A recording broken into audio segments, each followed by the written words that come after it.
ከጌታ ከኢየሱስ ክርስቶስ ጸጋና ሰላም በዝት ይበላችሁ። እንኳን ለብርሃነ ልደቱ መታሰቢያ ያደረሳችሁ እያልኩ እጅግ ከመወደውና ከማከብረው ከእግዚአብሔር ሰው ከዘማሪ ወንጉዬ ጋር እገኛለሁ። ይህ ታላቅ ሰው እንግዲህ ድፍን አዲስ አበባ ውስጥ በወንጌል አብረን አዲስ አበባ ጥጋጥጎቹን በአጠቃላይ 20 ኪሎ ሜትር ያለ ማቋረጥ ቀን በቀን ለረጅም ዓመት አብሬ የሰበኩት ማከብረው ታላቅ ወንድሜ ነው። ታናሽ ወንድሜ ማለት ነው። እና ክብር ለኢየሱስ ይሁን። የሚገርማችሁ ከአዲስ አበባ ጋምቤላ ድረስ በአይሮፕላን ደርሶ መልስ ሄደን ወንጌል ሰብከን በጣም እግዚአብሔርን ያከበርን ሰዎች ነን። ዛሬ ለበዓል እንዳጋጣሚ እኔ ወንጌል ሰብኬ ስመጣ አግኝቼው ነው እንዲባርካችሁና እንኳን አደረሳችሁ እንዲህ ትንሽ ነገር እንዲነግራችሁ ጋብዣዋለሁ። እግዚአብሔር ሰው እንኳን አደረሳችሁ ለበዓሉ ጌታችን መድኃኒታችን ለኢየሱስ ክርስቶስ የልደት በዓል። የተወለደልን ሊሞትልን ነው።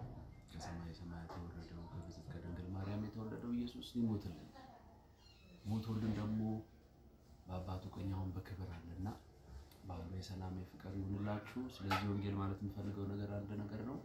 ከዚህ ወንጌል ጋር እንድትቆሙ በገንዘብ በሐሳብ አብራችሁ እንድትቆሙ። ወንጌል ዋጋ የሚያስከፍል ነገር ነው። እነ ጳውሎስ ዋጋ የከፈሉበት እነ ጴጥሮስ ዋጋ የከፈሉበት ነገር ነውና ከዚህ ወንጌል ጋር እንድትቆሙ በርታ እንድትሉት እንድታበረታቱት አብራችሁ እንድትቆሙ በጸሎት በገንዘብ በተለያየ ነገር አብራችሁ እንድትሆኑ በጌታ ፍቅር አሳስባችኋለሁ። ተባረኩ።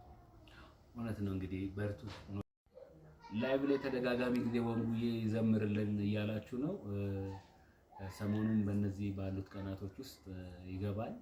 ብዙ በሱ እንደምትባረኩ ተስፋ አደርጋለሁ። ይጠብቃችኋል። ወዳችኋለሁ። ብሩክ ነህ። እግዚአብሔር ሰው ተባርከሃል።